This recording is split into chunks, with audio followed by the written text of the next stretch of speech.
అధ్యక్షుడైన రోజు నుంచి మన కార్యకర్తలకి అండగా, నాయకులకి అండగా, ఎక్కడ ఏ విషయం అవసరమన్నా కూడా పరిగెత్తుకుంటూ వచ్చి మనకి అండగా నిలబడుతున్నాడు. కాబట్టి కార్యకర్తలకు చెప్పిన ఒకటే, ధైర్యంగా ఉండండి.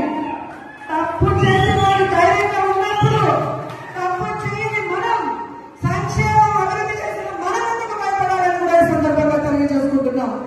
మీకు నియోజకవర్గంలో నేనున్నాను, జిల్లాలో కరుణాకర్ గారు ఎంపీ ఉన్నారు, రాష్ట్రంలో జగన్మోహన్ రెడ్డి గారు ఉన్నారని కూడా మేము అందరికీ తెలియజేసుకుంటున్నాం. మన పార్టీకి పోరాటాలు తప్ప కాదు, మన పార్టీ పోరాటంలో నుంచి పుట్టిన పార్టీ, ప్రజల కోసం పుట్టిన పార్టీ.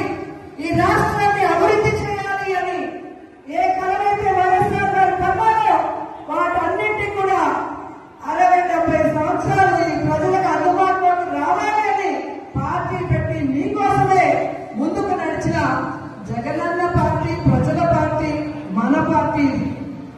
ఎందుకు నేను ఇంతగా చెప్తున్నానంటే, ఈరోజు జగనన్న అనుకున్నవన్నీ సాధించాడు.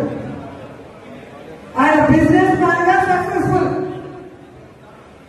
ఆయన ఫ్యామిలీ మ్యాన్ గా సక్సెస్ఫుల్, ఆయన సీఎం గా సక్సెస్ఫుల్. ఇంకేమవసరం ఉంది? కానీ రాష్ట్రంలో కూటమి ప్రభుత్వం వచ్చిన తర్వాత వాళ్ళు చేస్తున్న అరాచకాలు, విధ్వంసాలు చూసి మనని నమ్మిన కార్యకర్తని మనం కాపాడుకోవాలి, మన కోట్లేసిన ప్రజలకు మనం అండగా నిలబడాలన్న చిత్తశుద్ధితో ఆ రోజు నుంచి ఈ రోజు వరకు పని చేసుకుంటూనే వెళ్తున్నారు. అలాంటి వ్యక్తి కోసం మనం పరిచయంగా ఉన్నాం.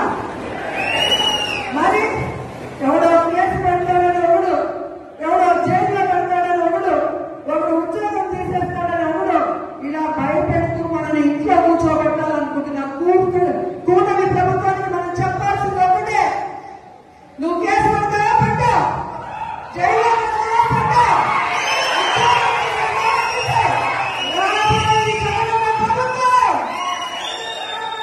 కేసులు పెట్టడానికి, విధ్వంసాలు సృష్టించడానికి భక్తితో సహా